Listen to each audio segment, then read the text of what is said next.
Manisri Haris Viranji. Vice Deputy Chairman, sir.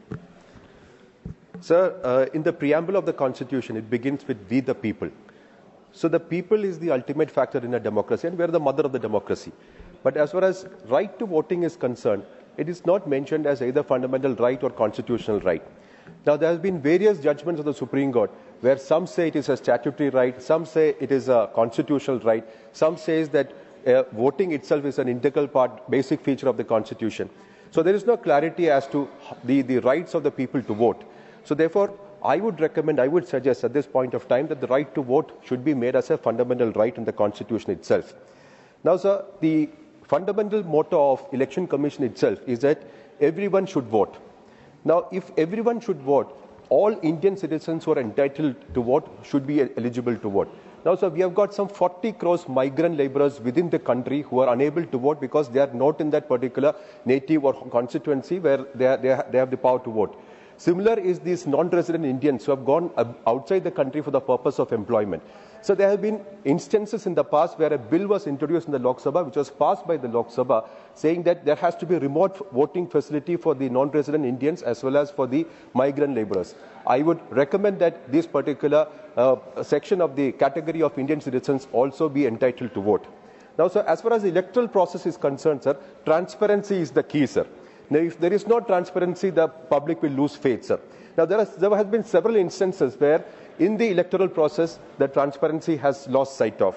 Now, why did the government scuttle the Supreme Court decision that Chief Justice of India should also be a part of the committee for electing the Chief Election Commissioner? Why was he kept out, sir? Why is this model code of conduct not being made applicable fairly to all political parties uniformly, sir? Why are these hate speeches allowed in election campaigns, sir? Now, we saw, sir, our Honorable Prime Minister making a very infamous speech in Rajasthan about Mangal Sutra, which was directly targeting the Muslim community, sir.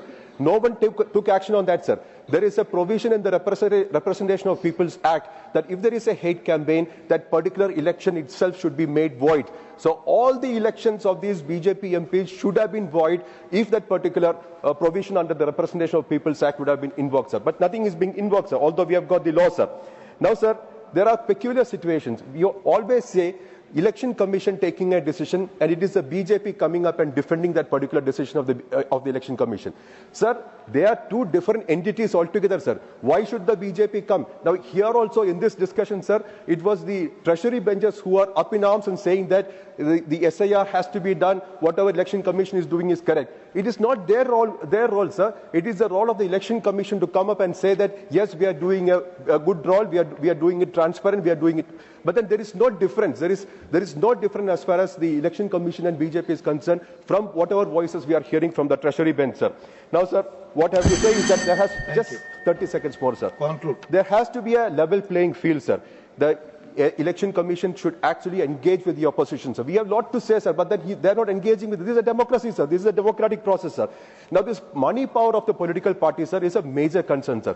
In a state from Kerala, which is relatively free of this money politics, sir, a party which is in power over there, the CPM, sir, their assets have grown from 2013 from 38,274 lakhs to 76,625 lakhs in 23-24. That means an increase of 38,250 lakhs in the period of 10 years, sir.